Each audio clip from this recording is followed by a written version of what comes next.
I'm Andrew Haywood with Goonhammer, and you might know me from my SoundCloud, Bar Fight at the Applebee's.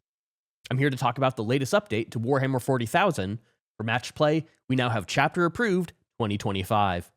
The new mission pack comes with changes to primary and secondary missions, the introduction of challenger cards, twists, and a whole new game mode in Asymmetric War, plus new support for incursion games. But before we begin, a big thanks to Games Workshop for providing us with a review copy of the new deck. And this video is intended to focus on changes to the mission pack from the previous one, Pariah Nexus.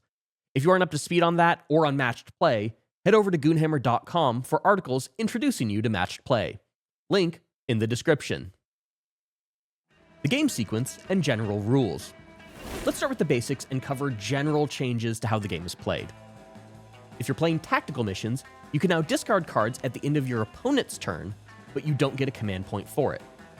It's good for when you're holding on to a card in the hopes you can score it before your next turn, but it matters less than it would have in Pariah Nexus, as fewer secondary scoring conditions happen in your opponent's turn. There's a small change to actions and shooting eligibility. Previously, starting an action made you ineligible to shoot until the end of the turn. Now, it's until the end of the turn, or until the action completes, whichever is later. This means that if you're doing an action that lasts until the end of your opponent's turn, then that unit can't overwatch. In incursion games, all battle line units can perform actions, even if they advance or shoot. This is a good change as it heavily incentivizes actually taking battle line in incursion, rather than the most nightmarish skew list you can conceive. Though there might be some confusion if you move between incursion and strike force games, so keep that in mind. There's a new designer note on actions, making it clear that if it says one unit from your army, it means only one unit from your army. This isn't actually a change, but it was a common rules question at events. Scoring is updated to account for challenger cards. More on that later, but in short, you can only score up to 12 victory points from challenger cards, which is unaffected by your primary or secondary victory points, but you still have the overall cap of 90 victory points from challenger cards, plus primaries, plus secondaries. We don't really like this and think that they should have just been rolled into the primary cap, but we'll get to that in a minute. Incursion Missions. Games Workshop has finally added incursion-specific rules with this mission pack, and they're as simple as 1, 2, 4. Armies can only contain one Titanic character unit, and can't contain more than 2 units with the same datasheet name unless they're battle line or dedicated transports, in which case you can go to 4. Battle line units can also start actions after they advance, and can shoot after they start an action. These changes help make 1,000-point games more playable, but there are probably a few more guidelines you could add around army construction to avoid skew lists. But given that smaller game sizes haven't had that much support this edition outside of combat patrol, this is a good start towards making them viable. Primary missions. There are now 10 primary missions, with the existing 9 all returning, and hidden supplies being promoted from a mission rule to a primary mission. If you're familiar with the old missions, then you'll notice that they haven't changed much, a few minor tweaks and some scoring changes, so we'll cover the ones that changed the most. On Burden of Trust, a unit can now guard an objective in Battle Round 1. The scoring is still done from the second battle round onward, so the first player gets no benefit from this change. Instead, the second player gets the first chance to score victory points by guarding, as they can do it in turn 1 and score at the end of their opponent's turn 2. There's a designer note on the card that makes this explicit. The purpose here is to fix the issue in the previous version, where going second would give you fewer chances to guard things. Now, only the player going second can score guarding points on turn 2, while the player going first can score them in turn 5. More significant is the changes to Terraform. In the Pariah Nexus version, each objective could only be terraformed once, so if you grabbed them early, you got to score those all game and your opponent just couldn't do anything about it. In the new version, you're able to flip terraformed objectives. If you terraform an objective that your opponent already terraformed, it's yours, and they lose their terraform claim on it. The action also completes at the end of your turn instead of your opponent's, making it easier to pull off. Also, they're only worth 1 victory point instead of 2. But both players score them at the end of each turn, starting in the second battle round. The scoring is also independent of the rest of the primary score, rather than there being a shared 15 victory point cap for objective control and for terraforming. These changes make it a much more aggressive mission, built more around flipping terraform objectives rather than just grabbing them early and sitting on them. Supply drop hasn't changed nearly as much. Now the central objective won't disappear, but the other objectives in No Man's Land still drop on turns 4 and 5. You can now plan around fighting for center without getting shafted by bad luck quite so often. The ritual only has one change, but it's a big one. You no longer remove objectives in No Man's Land. Having more objectives on the table without needing to do the action normalizes scoring a bit, though you're still able to create a castle of defensible objectives. This is likely to push scores on this mission up quite a bit. Lastly, hidden supplies got promoted from a mission rule to a proper mission. The center objective splits in two, moving 6 inches towards the table corner for 4 objectives in No Man's Land. You then score 5 victory points for controlling one objective marker outside your deployment zone, another 5 victory points if you hold 2 of them, and 5 victory points if you hold more objective markers than your opponent does. This is going to come down to your ability to hold 2 in No Man's Land and preventing your opponent from controlling 3. This will limit their ability to pick up points from holding more objectives than you. That being said, this will depend quite a bit on the map. If mid-table objectives are too protected, then this might end up with a passive game where both players rack up 40 points on primary and let secondaries make the difference. Secondary missions. There are a lot more changes coming to secondary missions compared to how many changes there were in primaries. First, the cards eligible for fixed scoring are now Engage on All Fronts, Storm Hostile Objective, Behind Enemy Lines, Assassination, Cleanse, Establish Locus, Bring It Down, Cull the Horde, and No Prisoners. Mostly that's the same as in Pariah Nexus, but no prisoners going on the fixed list and containment dropping off is a big deal. Now let's get to specifics. Engage on All Fronts gives you 1 victory point for having units in 2 quarters, 2 victory points for 3 quarters, and 4 victory points for 4 quarters. It's now trivially easy to score something off of this. Assassination still scores 5 victory points for killing a character, or if every enemy character is dead, as a tactical secondary. But as a fixed secondary, you now score 4 victory points for characters with 4 or more wounds, and only 3 victory points for those with fewer than 4. This is probably a good change, making life a little less painful for armies like Guard. Cleanse, as a fixed secondary, now scores you 2 or 4 victory points for performing the Cleanse action on 1 or 2 objectives. And as a tactical secondary, it's 2 or 5 victory points. Bring It Down changed a bunch. The tactical version is now just 4 victory points for killing 1 or more vehicle or monster units. No variations for wounds or whatever. In fixed, it's the same as it was in Pariah Nexus. So 2 victory points each time a monster or vehicle is destroyed, an additional 2 victory points if it had 15 or more wounds, and a further 2 victory points if it had 20 or more wounds, for a maximum of 6 victory points per unit with no cap on scoring per round. Cull the Horde now targets infantry units with a starting strength of 13 or more models, including attached units, with no consideration for wounds characteristic. This change makes a lot of units eligible to be scored by this secondary, instead of the secondary just automatically getting tossed every game. No Prisoners is unchanged in its tactical form, scoring 2 victory points per unit destroyed, up to a maximum of 5 victory points. However, in its fixed version, you score each time an enemy bodyguard unit or enemy non-character unit is destroyed. This is basically 2 clauses that say the same thing. You don't score for killing characters in whatever form they come. Marked for Death was the worst card in Pariah Nexus, and it returns with a slight tweak. You now have alpha targets, where your opponent picks 3 of their units and you get 5 victory points if you kill one, just like in Pariah Nexus. However, to make this a bit less of a dead draw, you also now get to pick a gamma unit. If you destroy this unit and none of the alpha units, you still get 2 victory points. Recover assets became easier to score. Your units can perform actions in your deployment zone, in your opponent's deployment zone, and in No Man's Land. If 2 units complete those actions, that's 3 victory points. If all 3 units complete them, then that's 5 victory points. It completes at the end of your own turn instead of your opponent's, so your opponent won't have a lot of opportunities to interfere with you. But if you have fewer than 3 units, you can throw away this secondary. Extend Battle Lines now only awards 4 victory points instead of 5 for holding an objective in your deployment zone, plus another in No Man's Land. In addition, the small version of scoring 2 victory points for any objective in No Man's Land is no longer conditional. So if you've managed to lose your home objective somehow, this no longer swings from a great card to a dead one. A tempting target makes its return, and it works the same way as it used to. Your opponent picks 1 objective in No Man's Land, and you score 5 victory points if you control it at the end of either player's turn. This will probably be just as annoying as it used to be, where you draw it and your opponent just shrugs and points at an objective just outside their deployment zone that their entire army is piled on.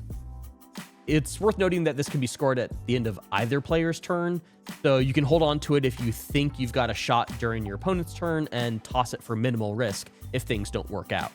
Finally, there's Display of Might, a new card with a simple scoring condition. You get 4 victory points at the end of your turn if there are more units wholly within No Man's Land from your army than from your opponent's. Like Defend Stronghold, this is a compulsory redraw in the first battle round. This is a big shakeup of how secondary scoring has worked for the last 12 months. Containment was previously a soft option for a lot of points, and that secondary's been removed. But many other cards are easier to score now than they were before, particularly Recover Assets. Cull the Horde should also be relevant a bit more often, and Marked for Death is much more reasonable now that you have the option of the Gamma unit. We don't love that a tempting target now fills the role of being a card that you draw and then immediately write off as free command points at the end of your turn, but Display of Might is pretty cool and incentivizes going forwards rather than sitting back. The addition of No Prisoners as an option for fixed secondaries makes fixed objectives much more appealing. It could be a trap since your opponent needs to put down 10 non-character units to allow you to max score it, but it's now more likely that you can combine No Prisoners and something else to have a real game plan. However, we don't love how things look given that you can combine No Prisoners with Cull the Horde or Bring It Down, as it makes the game much more kill-focused to the exclusion of anything else. Challenger cards. Each mission pack has tried a different catch-up scoring mechanic, with Leviathan's Gambits being a choice of a design decision, and Pry Nexus's secret missions being sometimes too easy to pull off. They were both all-or-nothing affairs and didn't come up most of the time anyways. In Chapter Approved 2025, those mechanics are replaced with Challenger cards. This is a smaller, more incremental catch-up system based around a deck of 9 cards that's shared between the players. At the start of each round, if one of you is behind by 6 or more victory points, then they become the challenger and get to draw a card. The timing here is important. You become the challenger at the start of the battle round, but the challenger draws a card at the start of their command phase, so keep that in mind. Each of the cards has 2 things, a stratagem and a mission. You can either use that stratagem for free, or try to complete the mission for 3 victory points. If you don't do either, then you just discard the card at the end of your turn. Now, I can already see the cogs turning in the tricksy players' heads out there, and Games Workshop largely beat you to the punch. You can't change the cost of the stratagems, so a Calidus Assassin's Lord of Deceit ability doesn't do anything, and you can't generate command points from using the stratagem, so a comms array on an infiltrator squad also doesn't do anything. There are 9 cards in total, and they're all pretty strong with either a stratagem that can do some serious work, or a straightforward mission for 3 victory points. Let's go over them. Force a Breach and Secure Extraction Zone. Force a Breach lets a unit move or advance through terrain features, and Secure Extraction Zone scores if you do an action with a unit outside of your deployment zone and within 9 inches of a battlefield edge. Opportunistic Strike and Sow Chaos. Opportunistic Strike gives you a 6-inch grenade stratagem on any unit, and Sow Chaos scores if you kill models in 2 different enemy units that turn. Burst of Speed and Focused Effort. Burst of Speed lets you make an extra normal move of d6 inches with a unit that didn't already move in that phase. Or, it scores victory points if 2 of your units attack the same enemy unit that turn, and those attacks cause at least 1 wound. Renewed Focus and Establish Comms. Renewed Focus gives one of your units the ability to re-roll hit and wound rolls of 1, and it can be used either in the shooting or the fight phase. It scores if you do an action with a unit that is more than 15 inches away from any other units in your army. Pivotal Moment and Attrition. Pivotal Moment lets one unit in your army shoot and charge after advancing or falling back, and it scores if you destroy 1 or more enemy units. Great Haste and Over the Line. Great Haste gives a unit in your army an extra d6 inches of movement, and over-the-line scores if you have a unit in your opponent's deployment zone at the end of your turn. Strategic Retreat and Zone Defense. Strategic Retreat lets you pick a unit up and place it into reserves. Zone Defense scores at the end of your turn for having units in no man's land, each deployment zone, or within 6 inches of the center of the table. All In and Self-Preservation. All In lets a unit pile in and consolidate 6 inches so long as they end up as close as possible to the nearest enemy unit. And Preservation scores if you do an action with a unit more than 18 inches away from all enemy units. Harbored Power and Dug In. Harbored Power gives a unit in your army Hazardous, and either lethal hits or sustained hits 1 in the shooting or fight phase. Dug In scores at the end of your turn, giving you 1 victory point for each objective marker you control, to a maximum of 3. What does all of this mean? Well, given that these are all pretty easy to score, this basically means that if you're down 6 victory points at the start of the battle round, at minimum the game just hands you 3 victory points, or if you feel like you can do better, you get a free powerful stratagem instead. This is a neat idea, but there's some implementation issues. First being that 6 victory points is not a big gap, especially given how easy these are to score. Some on our team are even kicking around the idea of deliberately minimizing your own score just to ensure that you get one of these cards, particularly if you're going second. It's like a free throw in a bumper lane. You basically can't miss, unlike that sports analogy, which was a swing and an air ball. The one big guardrail here is the timing for when a challenger is determined. It's at the start of the battle round, which is before the first player scores, making it hard to know too far in advance if you'll be the challenger, especially because you don't get to draw the card until your command phase. Challenger victory points are in their own bucket within the 90 victory point score cap, instead of feeding into either the primary or secondary buckets. Now, there are a lot of ways they could have arranged this, but this feels like the worst option.